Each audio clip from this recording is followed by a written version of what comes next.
Hey guys, मैं Ajay Balmer नए video में आपका स्वागत करता हूं। तो दोस्तों, कैसे हैं आप? कैसा रहा आपका हफ़्ता? मेरा हफ़्ता, या मैं ये कहूँ कि मेरे पिछले 4-5 हफ्ते काफ़ी बिजी रहे और अभी भी हैं। तो मंडे टू फ्राइडे बहुत बिजी रहते हैं और सैटरडे पे थोड़ी सी फुर्सत मिली तो मैं बाहर गया, लेबनीज़ रेस्टोरेंट गया, मज़ा आया। लेकिन उसके साथ साथ ये भी रियलाइज़ किया कि दोस्तों अभी बाहर जाना, और मुझे बाहर जाना घूमना यहाँ काफ़ी पसंद है, तो लेकिन ये रियलाइज़ किया कि जो इन्फ्लेशन है जर्मनी में दोस्तों, उसका इम्पैक्ट हर जगह you can feel it now. तो आज की वीडियो में हम बात करेंगे इन्फ्लेशन इन जर्मनी। दोस्तों, अगर आप इस चैनल पर नए हैं और अगर आपको लगता है कि ये टॉपिक मेरे काम का कैसे हो सकता है, तो पहले वो डिस्कस करते हैं और फिर टॉपिक पर मूव करेंगे।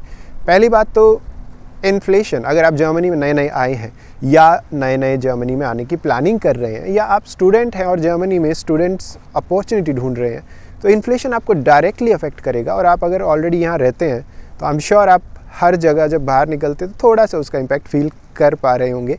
तो हाँ, ये काफ़ी इंपॉर्टेंट टॉपिक है दोस्तों, इसलिए मुझे लगा कि एक वीडियो क्यों ना इस टॉपिक पर हो जाए। जर्मनी में मई महीने में अगर हम rateinflation.com के हिसाब से आंकड़े देखें तो जो इन्फ्लेशन है जर्मनी में वो 7.9% था दोस्तों, जो कि पिछले लगभग 50 साल में सबसे ज़्यादा है। ये क्यों है? इसके कई रीज़न है। सबसे बड़ा रीज़न तो जो यूक्रेन में वॉर है वो, और दूसरा उसके अलावा जो एनर्जी प्राइसेस हैं दे आर राइजिंग शार्पली। तो अभी लगभग 38% एनर्जी प्राइसेस में इंक्रीज़ हुआ है पिछले साल से, अगर आप कंपेयर करेंगे ये आंकड़े। और फूड प्राइसेस जर्मनी में जो अभी हैं वो अगर पिछले साल से आप कंपेयर करेंगे आंकड़े, तो लगभग 10% फूड प्राइसेस बढ़े हैं। तो आप जहाँ भी जाते हैं, अगर आप मुझसे पर्सनली मेरा पूछेंगे कि अजय सबसे ज़्यादा मुझे ये इम्पैक्ट कहाँ फील हुआ, तो मैं कहूँगा फ्यूल, क्योंकि मैं जहाँ रहता हूँ और मैं जहाँ काम करता हूँ, दो अलग अलग सिटीज़ हैं and I drive every day to that city. तो मैं लगभग हर हफ्ता 500 किलोमीटर के करीब ड्राइव करता हूँ, तो मतलब हर महीने 2000 किलोमीटर के करीब मैं ड्राइव करता हूँ। तो जो फ्यूल के प्राइसेस है दोस्तों, अगर मैं कंपेयर करूँ पिछले साल से अभी, तो 1 लीटर पेट्रोल जो है मुझे जो पड़ता था वो लगभग 1.25 यूरोज़ का पड़ता था।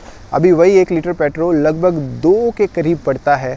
तो काफ़ी इंक्रीज़ है मेरे पर्सनल बजट में। तो एक वीक में मैं जहाँ पहले 35 यूरो से 40 यूरो का फ्यूल भरवाता था अपनी गाड़ी में, या खुद ही भरता था क्योंकि यहाँ फ्यूल खुद ही भरते हैं, अब वही फ्यूल के लिए मुझे 60 यूरो पे करना पड़ता है। तो हर वीक लगभग 25 यूरो मेरे लिए बढ़ गया, यानी कि महीने का 100 यूरो तो सिर्फ फ्यूल का प्राइसेस मेरे लिए बढ़ गया है।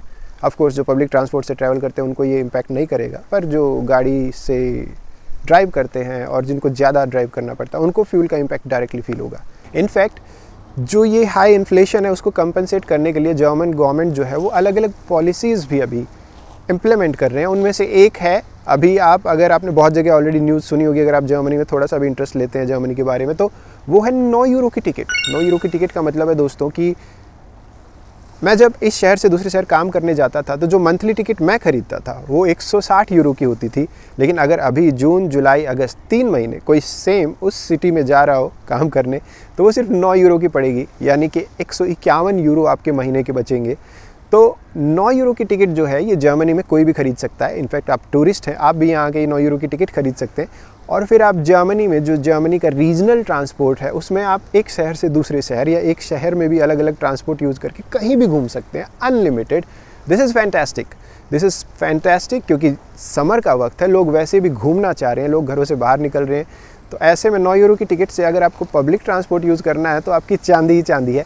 और गवर्नमेंट की कोशिश ये है कि क्योंकि पब्लिक ट्रांसपोर्ट बहुत सस्ता कर दिया गया है 3 महीने के लिए, तो ज़्यादा से ज़्यादा लोग पब्लिक ट्रांसपोर्ट यूज़ करेंगे।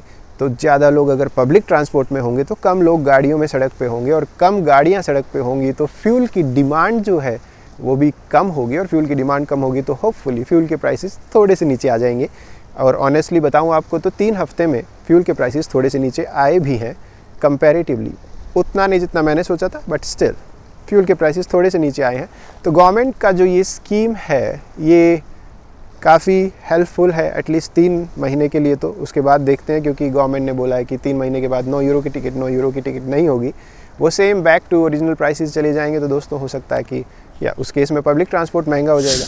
अपने लिए इम्पॉर्टेंट क्या है? अपने लिए ये भी जानना इम्पॉर्टेंट है कि जो इन्फ्लेशन बढ़ी है जर्मनी में, इन जनरल यूरोप में भी इन्फ्लेशन बढ़ी है, वो आपको कैसे डायरेक्टली अफेक्ट कर सकती है।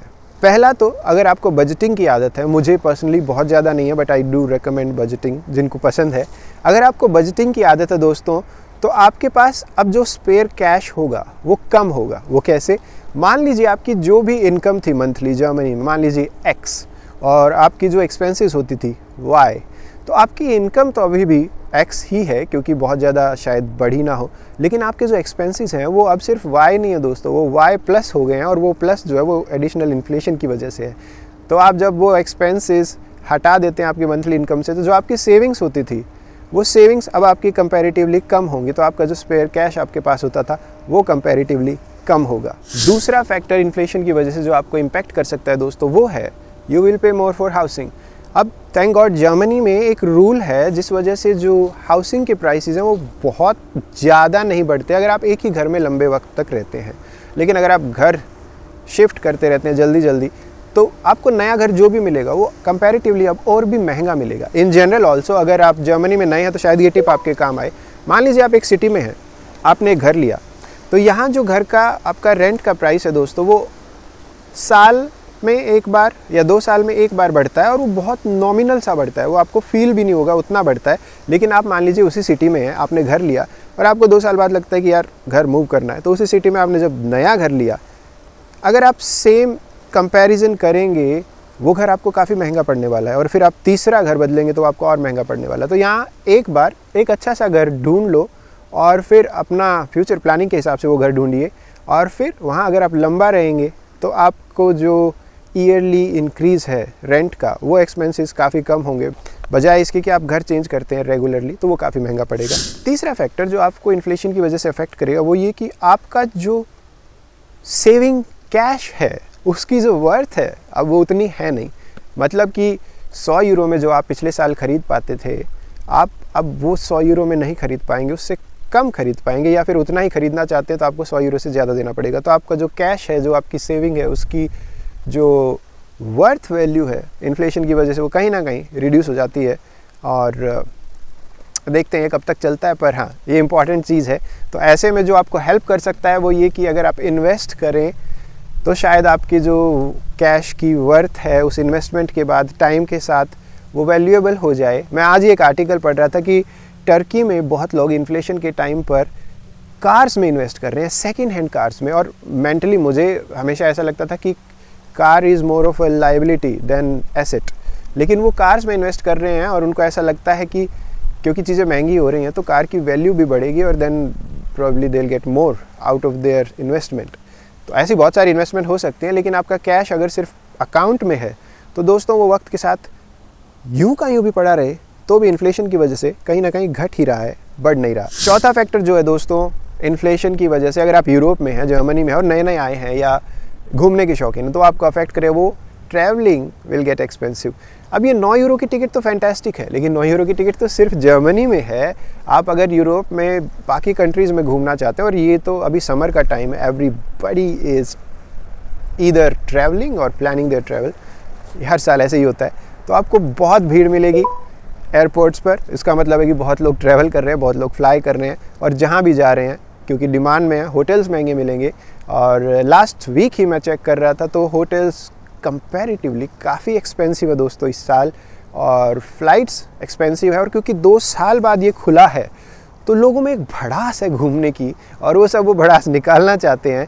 तो यूरोप में अभी घूमना कंपैरेटिवली महंगा है 2 रीज़न की वजह से, एक इन्फ्लेशन और दूसरा ये जो अपना कोरोना पेंडेमिक की वजह से जो 2 साल तक ब्रेक सा लग गया था लोगों के घूमने फिरने पर, उस वजह से भी अब बहुत भीड़ बाहर है, तो इसलिए भी वो महंगा है। और इन्फ्लेशन के बढ़ने में दोस्तों एक फैक्टर और है, वो है कोविड की वजह से जो सप्लाई चेन इंटरप्ट हो गई थी, उस वजह से चीज़ें वक्त पर पहुंच नहीं पा रही, तो चीज़ें महंगी हो गई हैं क्योंकि डिमांड ज़्यादा है, सप्लाई कम है। तो वो भी इन्फ्लेशन में एक फैक्टर है जो इन्फ्लेशन बढ़ाता है। खैर, ये तो थी बात इन्फ्लेशन के बारे में जर्मनी में, जो कि करंटली 7.9% है, 50 साल में अब तक की सबसे ज़्यादा, और होपफुली वक्त के साथ घटे। आई होप आपको ये इन्फॉर्मेशन काम की लगी होगी। आप अगर नए हैं तो मिलकर आपसे खुशी हुई। आपने सब्सक्राइब नहीं किया है तो सब्सक्राइब कर सकते हैं अगर आपको कंटेंट पसंद है। फिर मिलूँगा, अपना ख्याल रखिएगा, चलता हूँ, बाय बाय।